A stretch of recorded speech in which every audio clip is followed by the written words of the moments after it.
Hello and welcome to the show, Sarah. Hello. I'm so grateful that you're calling in. It's really nice to meet you on the internet. It's great to meet you too. Thank you so much. So you're in your car. This is cool. You're on the go. Uh, You're on location. I am. I just finished actually doing my taxes. So yay. Woo, taxes. Nothing like a good Friday party, eh? Yeah. So thanks again for having me. Yeah, it sounds like Frankie comes on here a lot. Yeah, Frankie Yep. just called. He's actually in the chat room now talking with my friends. So Oh, this is awesome. this is amazing. You have written a book about Frankie MacDonald. That's right. Frankie and I are co-authors of Be Prepared, the Frankie MacDonald Guide to Life, the Weather, and Everything. So, and it's a little less than a month now. So I think we're on June 15th is when it'll be published. So I think we're down to less than 3 weeks now. So it's getting exciting. Now we're working on his book launch. So that's going to be at the Mayflower Mall on the 23rd of June. So that's, the book's already off to print. So all of that's, a done deal. There's nothing we can change at this point in terms of the actual book. But yeah, we're just getting ready to start promoting and to do his launch so we can, go celebrate with all the other people in Sydney and do all those sorts of things. You wrote a book already, didn't you? I've written two actually. So the first one was published in 2016, called "100 Things You Don't Know About Nova Scotia," and that one's for adults. And then just about a month ago, we published my second book, which is "100 Things You Don't Know About Atlantic Canada" for kids. So So this that is going to be your third book now, the Frankie MacDonald Be Prepared. that's right. Yeah. Okay, great. So we have Sarah on the line who's writing Frankie MacDonald's book. And my first question for you is how did you first connect with Frankie MacDonald, Sarah?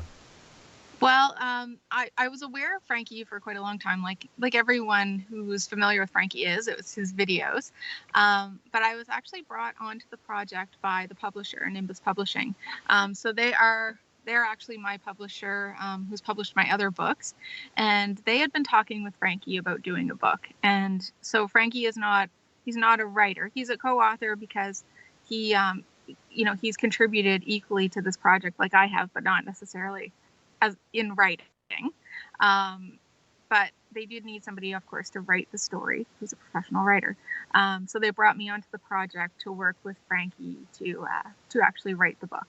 So I really lucked out. Okay. No, that was kind of like my next question anyway, was like so Frankie MacDonald is the co-author and I'm wondering like how like the family was involved in him and what kind of research material did he give you and how did that work and happen?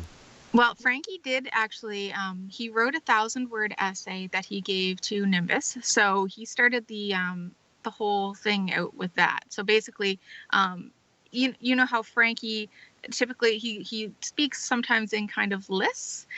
So he says, I went to this school when I was this age, and then I went to this school, and then this happened, and then I did my first weather report at this age, and he speaks kind of like that.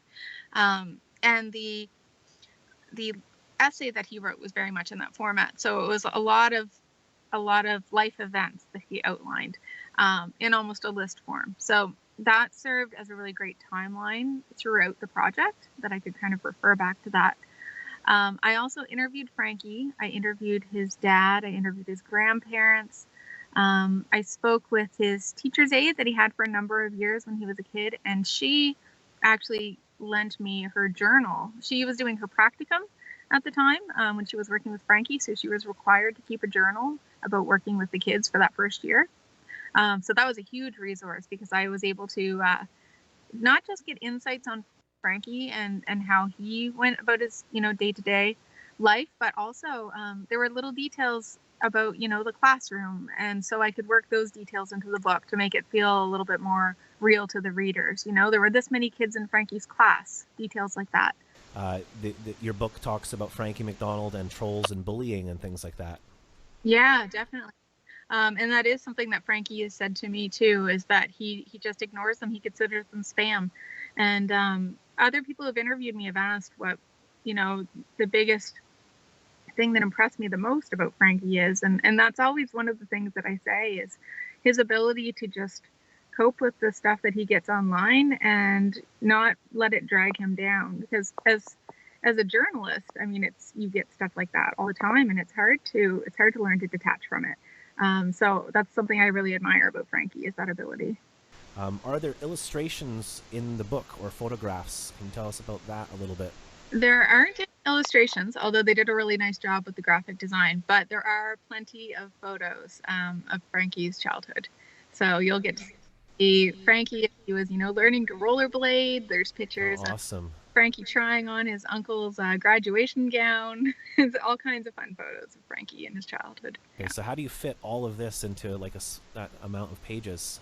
Well, what I did is I tried to divide okay, first of all, the structure of the book is that the main, like the core of the book is Frankie's biography in his childhood, and then mostly in his childhood, but of course some of his newest accomplishments.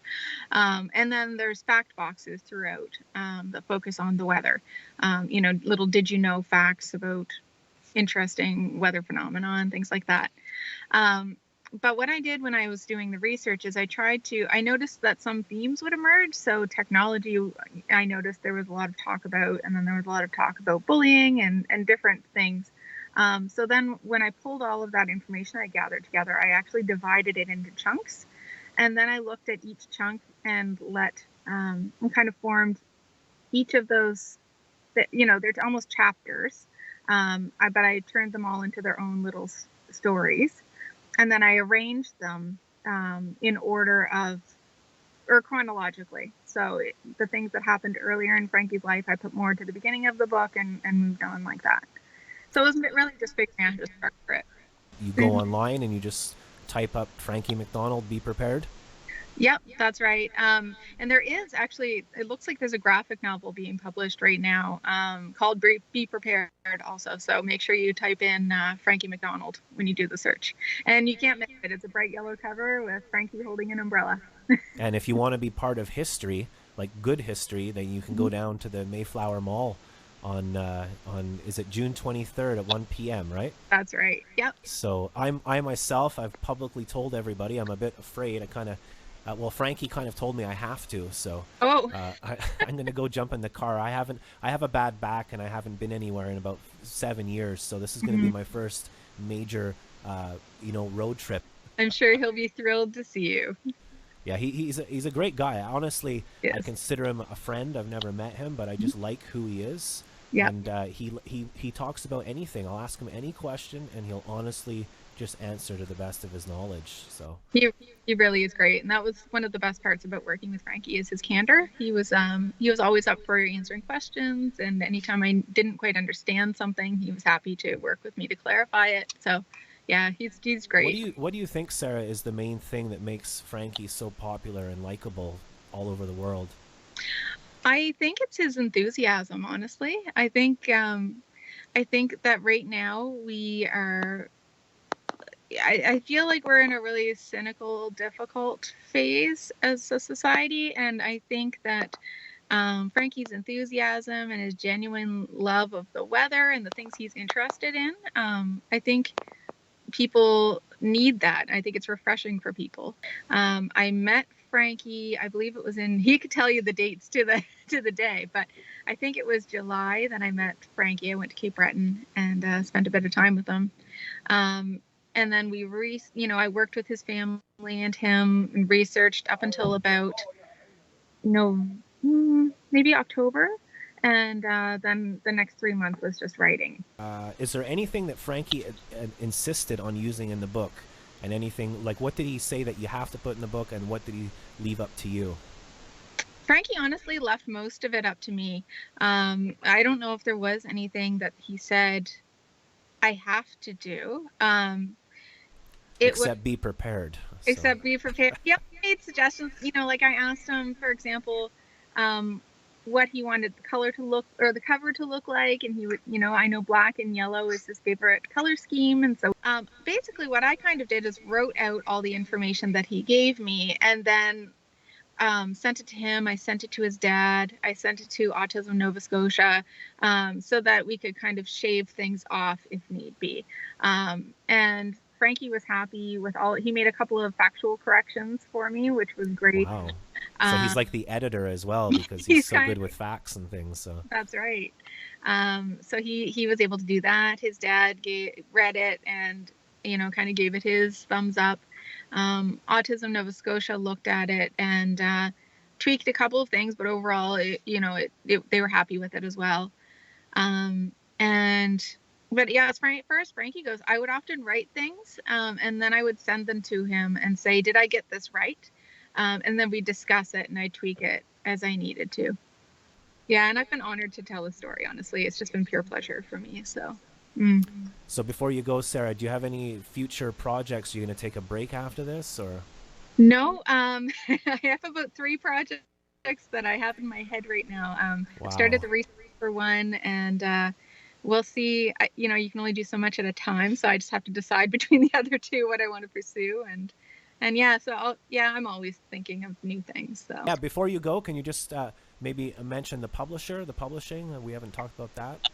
Yeah, so that is Nimbus Publishing. They are based here in Halifax, but they also, they distribute all over Canada. They also distribute in the States and internationally as well. So they're a reasonably sized publisher with a pretty good reach. So looking forward. Amazing. Well, thank you to the publishing Nimbus. Thank you to Sarah for calling. Thank you, Frankie MacDonald. And thank you for everybody for watching and being interested. You have to go out and buy Frankie MacDonald's book coming out June 15th. Thank you, Sarah, for all these support. I appreciate it. Okay, take care. Have a good day. Okay, you too. Bye. Best of luck to you. Thanks. Bye. See you soon.